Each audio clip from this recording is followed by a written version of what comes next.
My name is Angela Joseph. I'm the head teacher at St. Paul Catholic Primary School.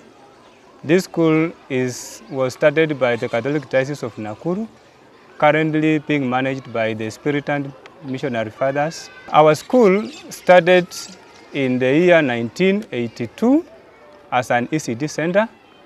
By then, it had to run a number of years only as an ECD center with a population of 38 pupils who were increasing gradually. And by the year 2006, we started the primary section. The school was registered in 2013.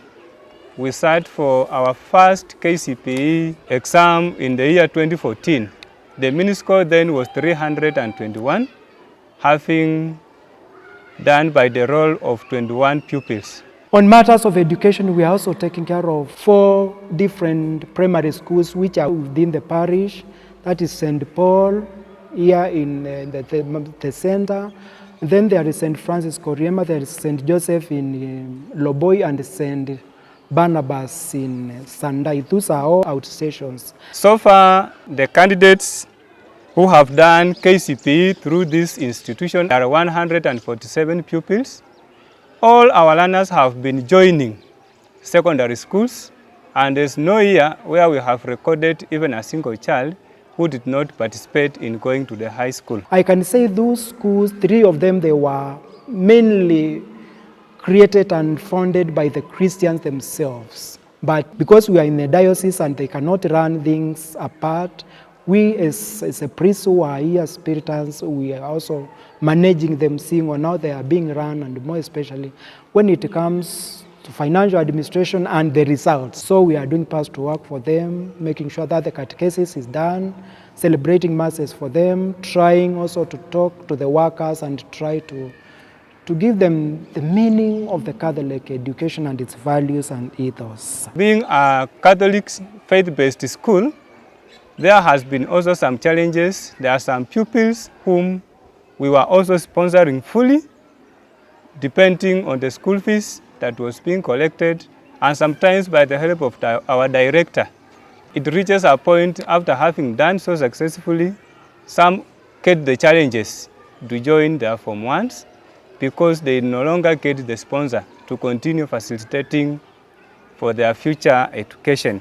You realize that in most cases, we face challenges, especially in terms of school fees collection, since most of our pupils come from very vulnerable families, and that's why some we end up even not sending them for fees because we know very well they are not going to manage. Sometimes we suffer some setbacks of collecting very few school fees, and that now inconveniences the school progress. Marigat sub-county at large has been having a lot of challenges where most of the children were getting out of education due to early marriages, some get pregnancies.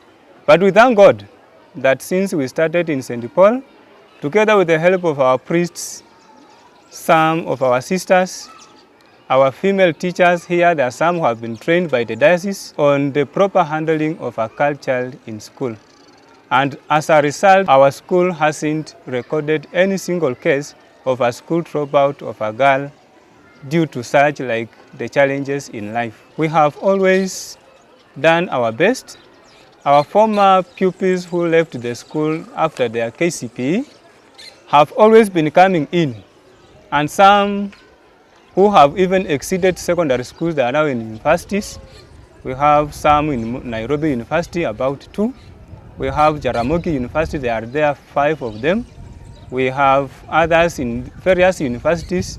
We thank God others have also joined the tertiary colleges, and we appreciate God for the effort because no human being can do it on his or her own.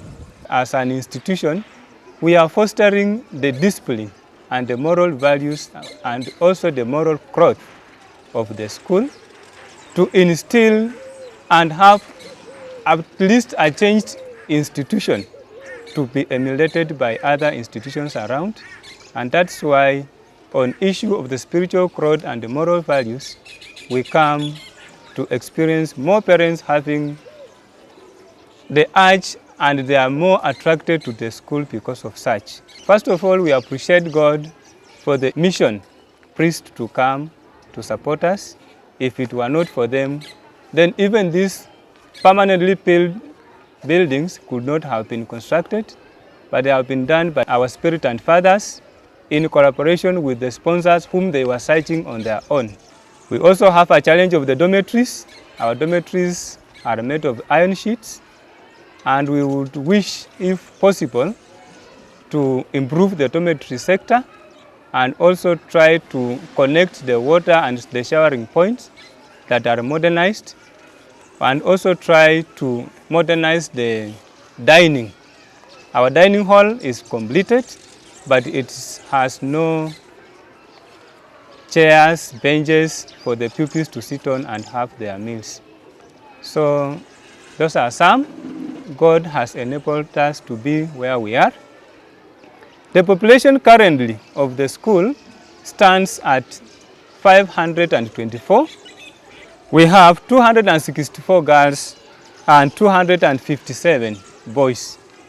At the starting point, the population was very low, but has been growing gradually through the graces of God.